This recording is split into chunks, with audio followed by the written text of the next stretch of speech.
బులెటిన్లో డీటెయిల్స్ చూస్తే miss world పోటీలో పాల్గొనేందుకు హైదరాబాద్కు వచ్చిన వివిధ దేశాలకు చెందిన సుందరీమణులు ఇవాళ యాదాద్రి భువనగిరి జిల్లాలో పర్యటించనున్నారు.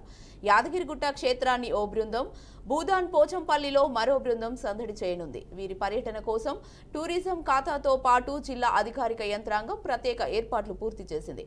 పోలీస్ శాఖ భారీ బందోబస్తు ఏర్పాటు చేసింది.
సుందరీమణులు యాదగిరి క్షేత్రానికి వస్తున్న నేపథ్యంలో ఆలయ అధికారులు వారికి స్వాగతం పలికేందుకు ప్రత్యేక ఏర్పాట్లు చేశారు.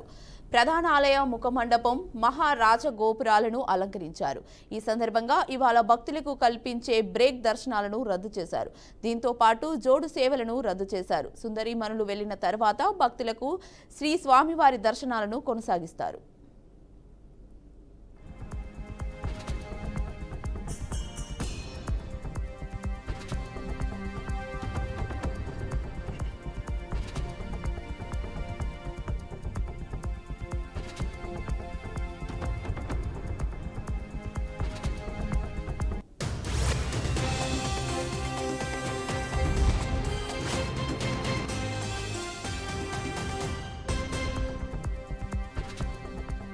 ఇక్కత్ వస్త్రాలకు ప్రపంచ వ్యాప్తంగా పేరుగాంచి యునెస్కో అనుబంధ సంస్థలచే ఉత్తమ పర్యాటక గ్రామంగా అంతర్జాతీయ అవార్డు అందుకున్న భూదాన్ పోచంపల్లిని ఈ రోజు సాయంత్రం 6 గంటలకు 25 మంది సుందరీమణులు సందర్శిస్తారు.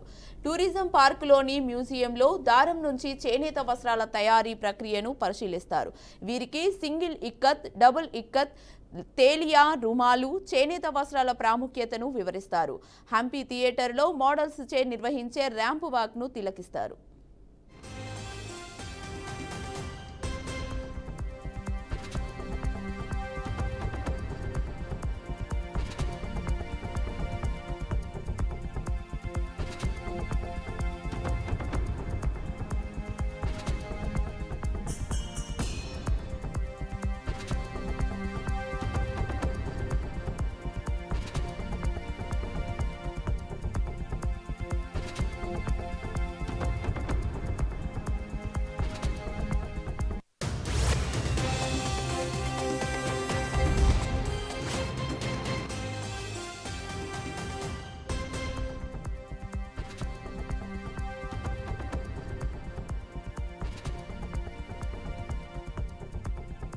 ఇక ఇదే అంశంపై మరింత సమాచారాన్ని మా ప్రతినిధి శ్రీనివాస్ అందిస్తారు. శ్రీనివాస్, గుడ్ ఆఫ్టర్నూన్ కీర్తి. తెలంగాణలోని ప్రపంచంలో ఉన్నటువంటి అందగత్తలు పర్యటన కొనసాగుతుంది.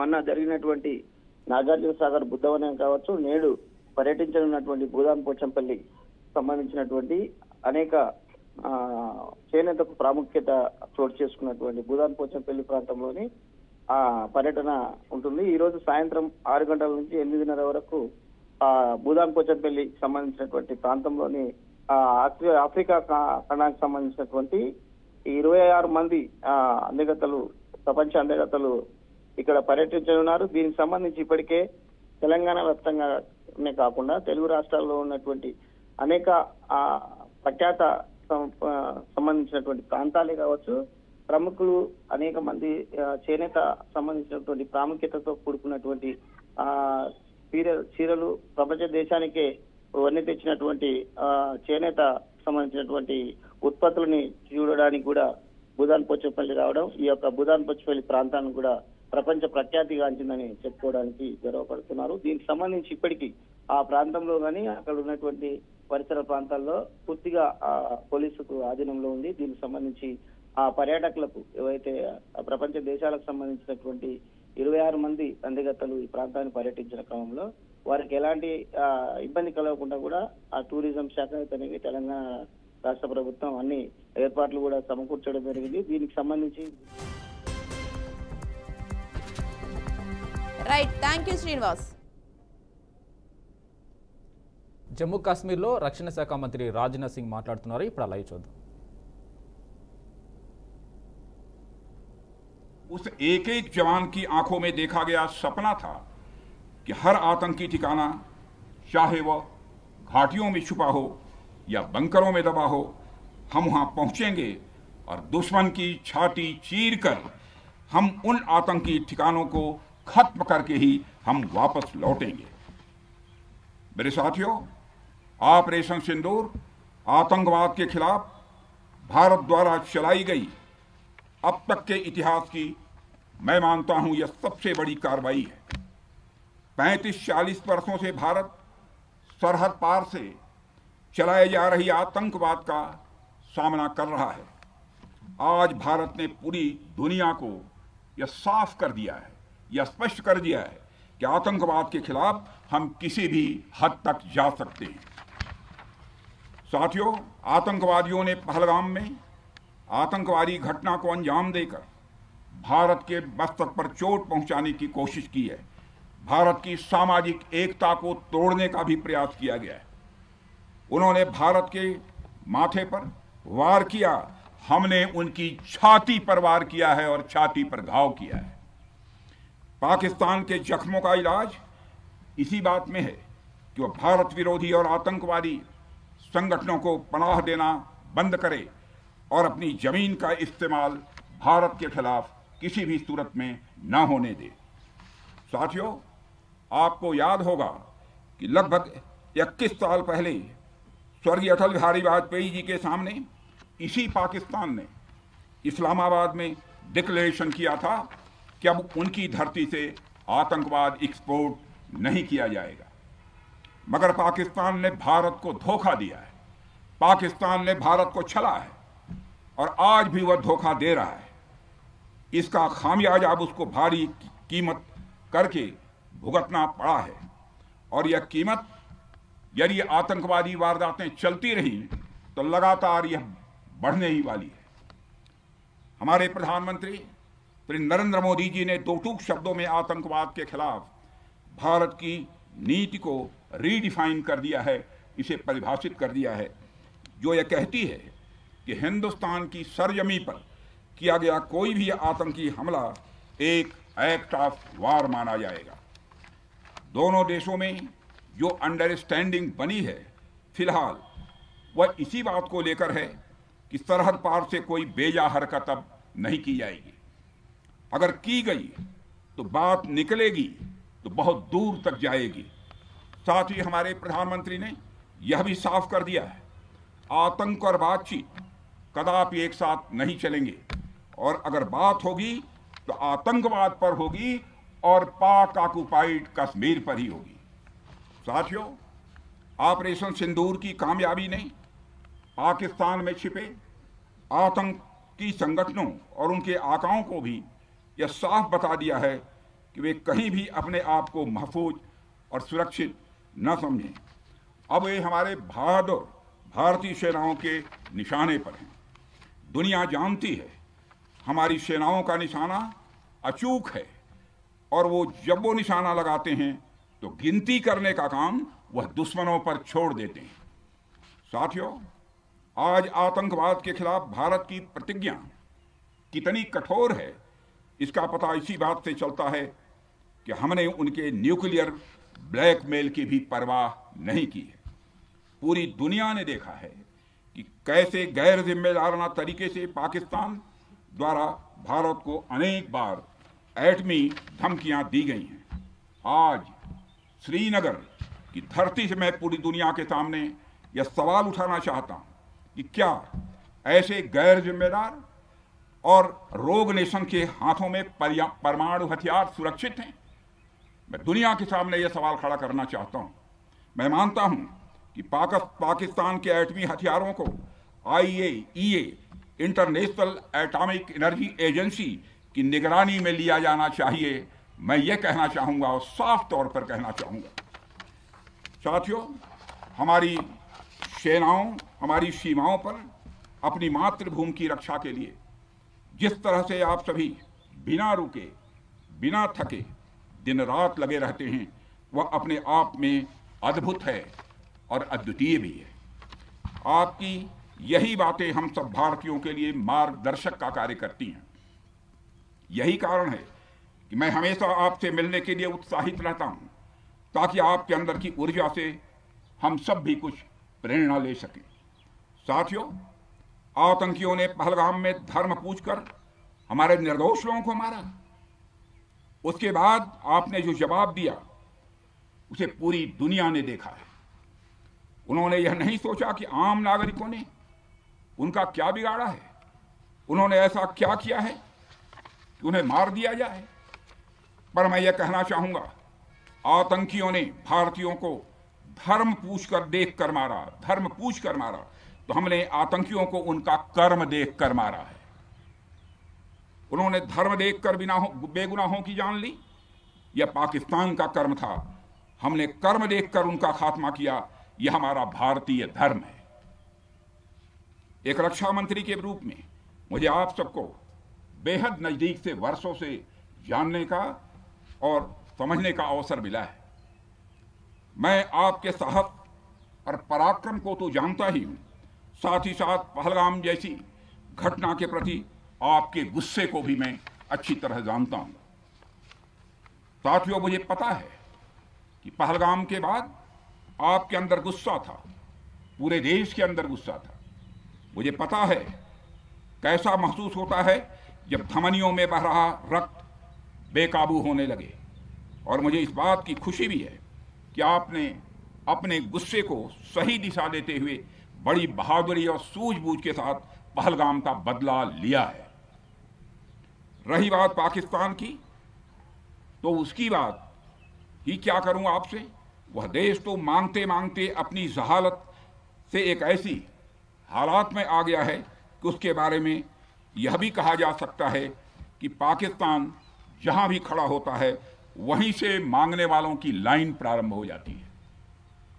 अभी आपने सुना ही होगा कैसे वह फिर एक बार इंटरनेशनल मॉनेटरी फंड IMF के पास कर्ज मांगने गया। वहीं दूसरी तरफ हमारा देश है कि हम आज उन देशों की श्रेणी में आते हैं जो IMF को फंड देते हैं ताकि IMF गरीब देशों को कर्ज दे सके। ऐसी स्थिति में हमारा यह भारत है। रामचरितमानस में स्वामी तुलसीदास जी ने लिखा है, जहां सुमतितः संपत्ति नाना, जहां कुमतितः विपत्ति निदाना। यानी जहां सुमति होती है, अच्छी नीतियां होती हैं, वहां सुख और समृद्धि होती है, और जहां कुमति होती है, बुरी मति होती है, केवल दूसरों के हित की भावना होती है, वहां तरह तरह की विपत्तियां स्वाभाविक रूप से आती ही हैं। पाकिस्तान जिसका जीता जागता यह उदाहरण है। साथियों, भारत के बारे में पूरी दुनिया यह बात जानती है कि हमने हमेशा शांति को प्राथमिकता दी है। हम आमतौर पर युद्ध के समर्थक कभी नहीं रहे, लेकिन स्थितियां जब इतनी विकट हो जाएं, जब देश की संप्रभुता पर आक्रमण होने लगे, तो जवाब देना यह आवश्यक हो जाता है। राष्ट्रकवि रामधारी सिंह दिनकर जी की पंक्तियां आपके सामने रखना चाहूंगा। रुग्ण होना चाहता कोई नहीं, रुग्ण होना चाहता कोई नहीं, रोग लेकिन आ गया जब पास हो तिक्त औषधि, कड़वी औषधि, तिक्त औषधि के सिवा उपचार क्या, शमित होगा वह नहीं मिष्ठान्न से। यानी कोई बीमारी अगर लग जाए वह मिठाई से दूर नहीं होती है, उसके लिए कड़वी दवा ही काम करती है। इसलिए आतंकवाद जैसे रोग के लिए भी ऑपरेशन सिंदूर जैसी दवा की बड़ी जरूरत हो गई थी। साथियों, पूरे देश में हमारी सेनाओं को और हमारे सैनिकों को एक सम्मान की दृष्टि से देखा जाता है। एक सशक्त राष्ट्र वही होता है जो अपनी सेनाओं को सम्मान के साथ साथ आधुनिक हथियार और साजो सामान भी दे जिसकी उसे जरूरत है। मुझे गर्व है कि आज प्रधानमंत्री जी के नेतृत्व में सरकार हमारी सेनाओं के लिए यह सब सारा काम कर रही है। हमने यह सुनिश्चित किया है कि हमारी सेनाएं हर परिस्थिति के लिए तैयार रहें। और मैं यहाँ पर army chief general Upendra Dwivedi ji को भी बधाई देना चाहता हूँ, क्योंकि बार बार मेरी चर्चा होती रही है और बार बार मैं ये पूछता हूँ कि जो भी आवश्यकताएं हैं उन आवश्यकताओं को पूरा करने के लिए हम पूरी तरह से तैयार हैं। और इसलिए इसके लिए हम वर्ल्ड क्लास बेहतरीन गुणवत्ता वाले साजो सामान अपनी सेनाओं को देने की कोशिश कर रहे हैं।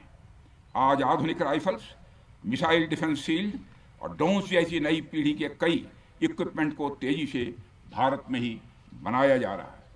साथियों, इसके अलावा सीमावर्ती इलाकों में हमने जो काम किया है वो आप सब देख रहे होंगे। आज एलएसी और यलोसी पर भी कनेक्टिविटी है, वैसी पहले शायद कभी नहीं थी। हमने हर स्तर पर यह दिखाया है कि हमारी सरकार केवल युद्ध भूमि पर ही नहीं बल्कि व्यक्तिगत रूप से और पारिवारिक रूप के साथ अपने सेना के जवानों के साथ खड़ी है। साथियों, अंत में एक बार फिर आप सभी को आपके शौर्य और पराक्रम के लिए हृदय से हार्दिक बधाई देता हूं। मैं आपको यह आश्वासन देता हूं कि हमारे प्रधानमंत्री जी के नेतृत्व में देश की सरकार और देश की जनता हर कदम पर, हर स्थिति में आपके साथ कंधे से कंधा मिलाकर खड़ी है। मुझे पूरा विश्वास है कि आपके सहयोग से हम इस पूरे क्षेत्र में आतंकवाद का समूल नाश करेंगे, ताकि कल को कोई भारत की संप्रभुता के खिलाफ आंख उठाने की हिमाकत न कर सके। इसी आशा और विश्वास के साथ आप सबके शौर्य और पराक्रम की सराहना करते हुए और आप सभी को अपनी हार्दिक शुभकामनाएं देते हुए अपना निवेदन समाप्त करता हूं। बोलिए जय हिंद, जय हिंद। यहाँ का घोष वाक्य क्या है? इस भारत माता की जय है। क्या बात हुई?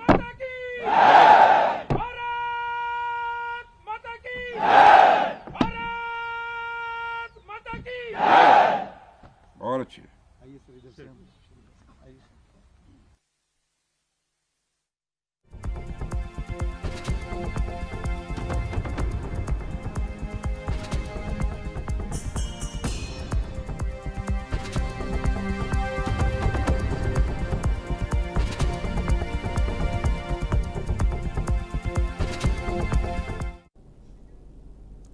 మండుటెండల్లో వర్షాలు కురుస్తుండటంతో ప్రజలు ఉపశమనం పొందుతున్నారు. తెలంగాణ, ఆంధ్రప్రదేశ్లోని పలు జిల్లాల్లో వర్షాలు దంచికొడుతున్నాయి. ఎడతెరిపి లేని వర్షాలతో రోడ్లన్నీ కాలువలను తలపిస్తున్నాయి.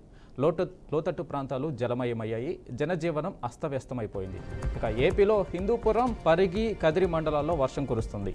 అనంతపురం, గుత్తి మండలంలో తెల్లవారుజాము నుంచి వర్షం పడుతుంది.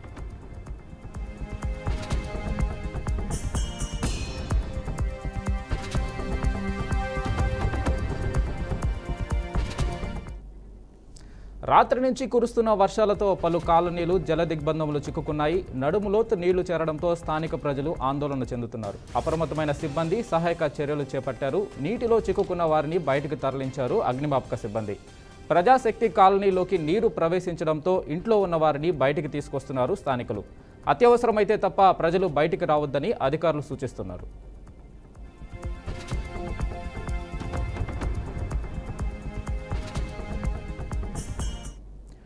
అనంతపురం జిల్లాలో రికార్డు స్థాయిలో వర్షపాతం నమోదైంది. కేవలం 3 గంటల్లో 554.6 మిల్లీమీటర్ల వర్షపాతం నమోదైంది. ధర్మవరం రోడ్డుపై సిపిఐ కాలనీలో వరద ముప్పు ఏర్పడింది. దాంతో బాధితుల రక్షణకు అధికారులు అలర్ట్ జారీ చేశారు. రెవెన్యూ, పోలీసు, అగ్నిమాపక, విద్యుత్ శాఖల అధికారులు కలిసికట్టుగా పరిస్థితిని సమీక్షిస్తూ సహాయక చర్యలు చేపట్టారు. జిల్లా కలెక్టర్ మార్గ నిర్దేశనలో సహాయక చర్యలు కొనసాగుతున్నాయి.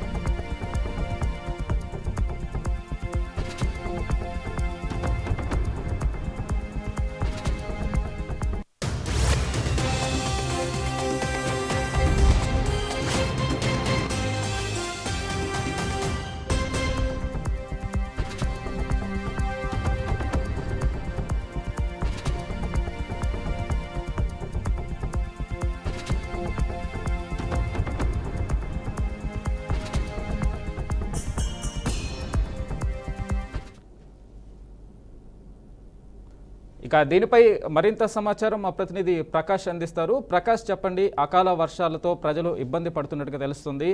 ఎలా ఉంది అక్కడ పరిస్థితి?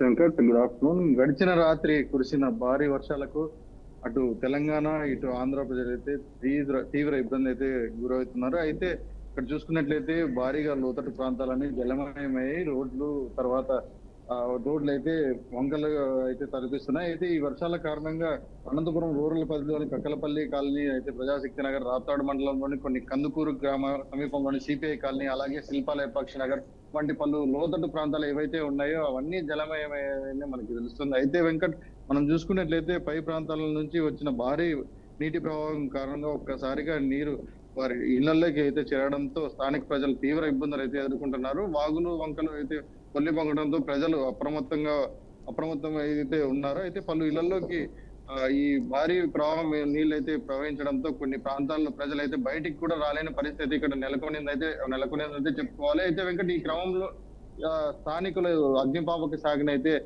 సమాచారం అయితే అందించడం అయితే జరిగింది. వెంకట, వెంటనే సంఘటనా స్థలానికి చేరుకున్న అగ్నిమాపక సిబ్బంది అయితే సకాలంలో చిన్నారులను, వృద్ధులను సురక్షితంగా బయటకు అయితే తరలించారు. ఇప్పటి వరకు సుమారు 15 మంది ప్రజలను సురక్షితమైన ప్రాంతాలకైతే తరలించినట్లు మనకు సమాచారం ఉంది. వెంకట్, అయితే అగ్నిమాపక అధికారులు శ్రీనివాస్ రెడ్డి ఈ విషయాన్ని అయితే మనకు క్లియర్ గా తెలపడం అయితే జరిగింది. అయితే పరిస్థితి చాలా తీవ్రతంగా ఉండటంతో అధికారులు ఒక్కసారిగా ఇళ్లలోకి నీళ్లు రావడంతో అక్కడున్న ప్రజలందరికీ హెచ్చరికలు అయితే జారీ చేశారు. కొందరైతే కుటుంబాలు తాత్కాలికంగా కొన్ని సురక్షితమైన శిబిరాలను కూడా తరలించిన పరిస్థితి అయితే ఉంది. వెంకట, అయితే విద్యుత్ శాఖ, రెవెన్యూ శాఖ, పోలీస్ శాఖ సంఘటనా స్థలానికి అయితే చేరుకొని సహాయక చర్యల్లో చాలా చురుగ్గా అయితే పాల్గొన్నారని అయితే చెప్పుకోవచ్చు. ఇక ఈ సహాయక చర్యల్లో భాగంగా జిల్లా కలెక్టర్ స్వయంగా పర్యవేక్షిస్తూ అవసరమైన చోట నిత్యావసర సరుకులు, తాగునీరు, తర్వాత నివాసం ఏర్పాట్లు కూడా తాత్కాలికంగా ఎవరైతే ఇబ్బంది పడుతున్నారో వాళ్ళకి అందజేయాలంటూ వాళ్ళకి ఆర్డర్స్ అయితే పాస్ చేయడం జరిగింది. వెంకట్, అయితే చూసుకున్నైతే ప్రస్తుతం ఉన్న ఈ అకాల వర్షాల్లో కొంతకాలం పాటు ఈ లోతట్టు ప్రాంతాల్లో ఎవరైతే నివాసాలు ఉన్నారో వాళ్ళందరినీ సురక్షిత ప్రాంతాల్లో ఉండాలంటూ ఆదేశాలు అయితే జారీ చేశారు. మరి ఇక్కడ చూసుకున్నట్టయితే ఈ అకాల వర్షాల కారణంగా రోడ్లు కూడా కొన్ని చోట్ల వంకలుగా అయితే కనిపించే పరిస్థితి అయితే కనపడుతుంది. ప్రకాష్, అయితే వాతావరణ అధికారులు ఏం చెప్తున్నారు? ప్రకాష్, అగ్నిమాపక శాఖ కొంతమంది అయితే ప్రస్తుతం ప్రజలందరూ అప్రమత్తంగా ఉండాలంటూ సూచనలు అయితే జారీ చేసిన పరిస్థితి అయితే కనపడుతుంది. Venkat, right Prakash, thank you.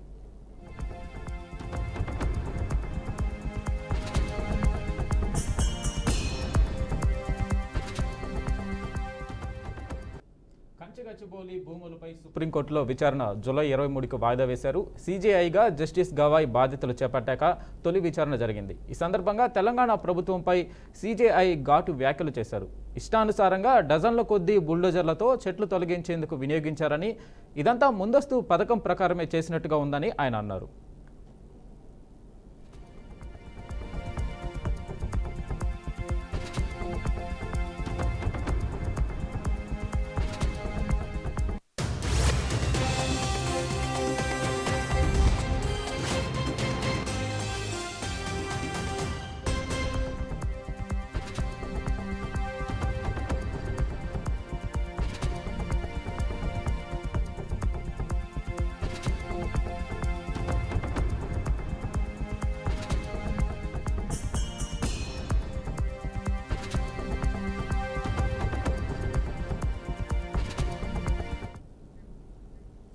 దేశ రాజధాని ఢిల్లీలోని పీతంపుర ప్రాంతంలో ఉన్న Shri Guru Gobind Singh college of commerce లో భారీ అగ్ని ప్రమాదం సంభవించింది.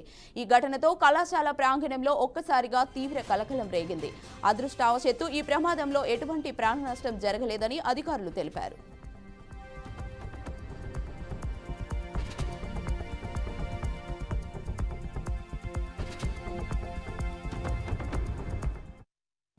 కాలేజ్లోని గ్రంథాలయంలో మంటలు చెలరేగాయి. సమాచారం అందుకున్న వెంటనే 11 అగ్నిమాపక శటకాలు ఘటనా స్థలానికి చేరుకొని మంటలను అదుపులోకి తెచ్చేందుకు తీవ్రంగా శ్రమించాయి. అగ్నిమాపక సిబ్బంది సత్వర స్పందనతో మంటలు అదుపులోకి వచ్చినట్లు డిఎఫ్ఎస్ అధికారులు వెల్లడించారు.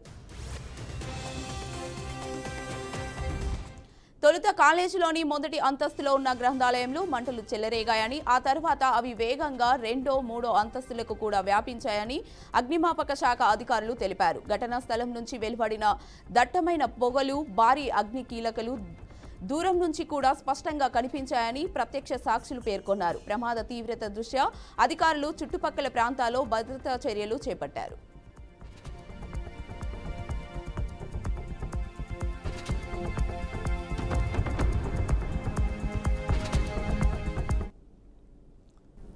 ఇవి ఇప్పటివరకున్న బులెటిన్ అప్డేట్స్.